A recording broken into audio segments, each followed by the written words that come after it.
4 PM news network में दोस्तों आपका स्वागत है। मैं हूं आपके साथ राशिद ज़हीर। संसद में मनरेगा की बहस चल रही थी कल पूरे दिन।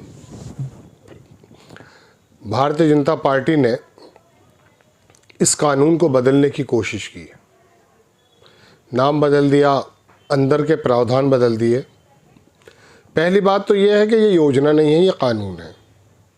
प्रणब मुखर्जी, मनमोहन सिंह जिस ज़माने में ये लेकर आए तो इसके रिज़ल्ट जब देखे तो वर्ल्ड बैंक ने इस योजना या इस कानून के बारे में ये कहा कि गरीबी को दूर करने का एक बेहतरीन टूल भारत की सरकार ने इस्तेमाल किया। 365 दिन में 100 दिन की गारंटी मजदूरी की, जिसमें थोड़ी सी रकम मिल जाती है, महात्मा गांधी के नाम से थी। महात्मा गांधी का नाम ही हटाने की कोशिश की गई। मुझे तो हैरत यह था कि मोदी जी ने अपना नाम क्यों नहीं डाला। उसके अंदर उन्होंने, अब चूँकि अभी तक नेहरू तक तो हमला कर रहे थे और गांधी पर बीजेपी के जो टूल्स हैं वो करते हैं हमला, मोदी जी कर नहीं पाते। चूँकि विदेशों में गांधी की प्रतिमा के आगे ही सर झुकाना पड़ता है।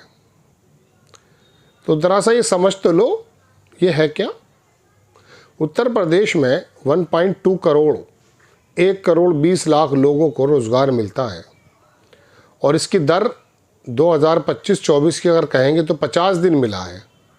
100 दिन की जगह 45 दिन, 50 दिन ओवरऑल अगर भारत की बात करेंगे तो 5.3 50% मतलब 50.3 मतलब 50% के करीब, 100 में से 50 दिन 45 दिन काम मिला है। पैसे कितने मिलते हैं? 237 रुपये, 15 रुपये बढ़ गए थे अभी पिछली बार। 252 रुपये, उत्तर प्रदेश की बात कर रहा हूँ। 252 रुपये पे लड़ाई है। मैं इस खबर को देख ही रहा था कि न्यूज़ 24 का भी एक पेज है मेरे मोबाइल में। मैं देख रहा था IPL में ये 26 करोड़ का बिका, 25 का बिका, 24 का बिका। IPL के प्लेयर्स की कीमतें लग रही थी, कोई 15 करोड़, कोई 25 करोड़, कोई 10 करोड़। तो मुझे ये 252 रुपये याद आ गए जो मज़दूरों को मिल रहे हैं। 252 रुपये की लड़ाई है भैया, और वो भी 50 दिन। मोदी जी बोले नहीं, अब 100 दिन काम नहीं, 125 दिन काम दूंगा। तो 55 दिन मिल जाएगा काम, 50-60 दिन मिल जाएगा।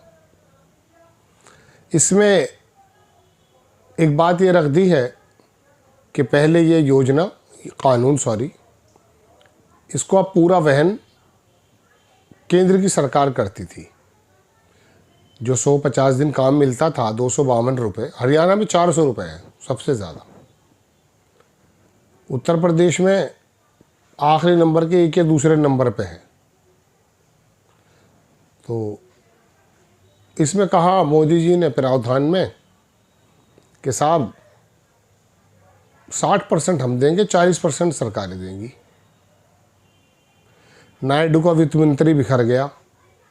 लोगों ने आवाज़ लगानी शुरू कर दी, सरकार गिरा देगा नायडू। ये इतनी जल्दी सरकार नहीं गिराते। इनके हित, जेलों का डर, इनका लालच, बहुत कुछ शामिल है। नीतीश कुमार के बारे में पिछले 2 साल में 2 लाख दफ़ा सुन चुका मैं, पलटी मारी, पलटी मारी, पलटी मारी। मैंने एक बार एक एपिसोड बनाया था कि ये होगा नहीं ऐसा। तो अब ये बिहार में फिर दोबारा से चीफ मिनिस्टर नीतीश बन गए। अब मोदी जी की सरकार को गिराना है। हर एक यूट्यूबर मोदी की सरकार गिरा रहा है। मैंने भी परसों खबर बनाई थी, लेकिन मुझे पृथ्वीराज चौहान का एक डायलॉग याद आया लिखा हुआ अखबार में, कि उसने कहा कि 1 सप्ताह में 19 तारीख के बाद गिर जाएंगे, हट जाएंगे मोदी जी।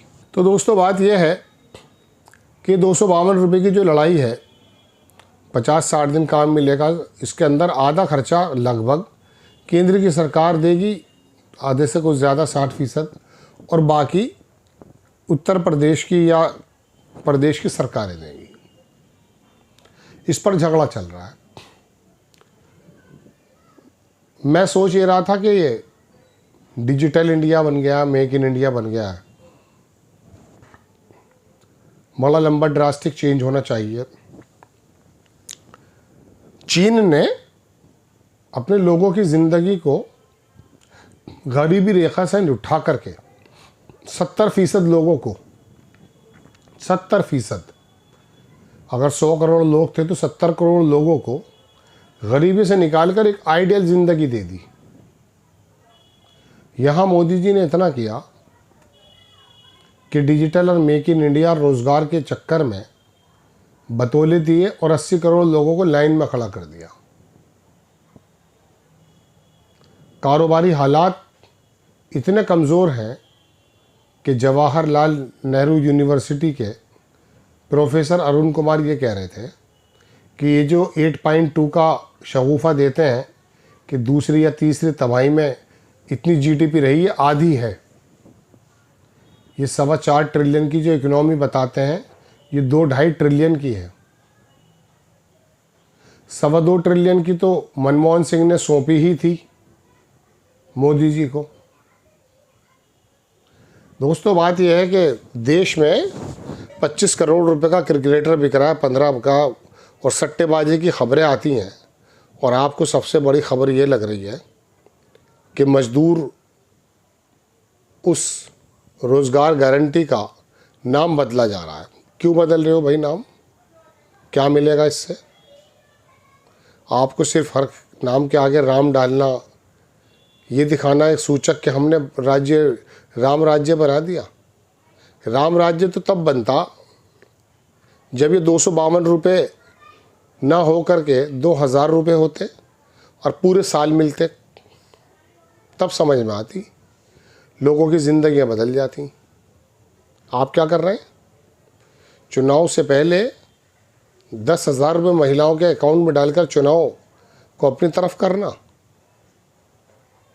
और हैरत की बात यह है कि गरीब गुरबा भूखा वोटर इसी बात को तरक्की समझ रहा है, और दूसरी इस बात का भी खुश है वो कि एक ख़ास समुदाय के पेश टाइट कर दिए। दोस्तों, बड़ी भारी मन से खबर सुना रहा हूँ मैं आपको। ये मैं देखता हूँ कि क्या क्या नक्शेबाजियाँ चल रही हैं ऊपर से लेकर नीचे तक। 252 रुपये और कर्जे लगे हुए हैं।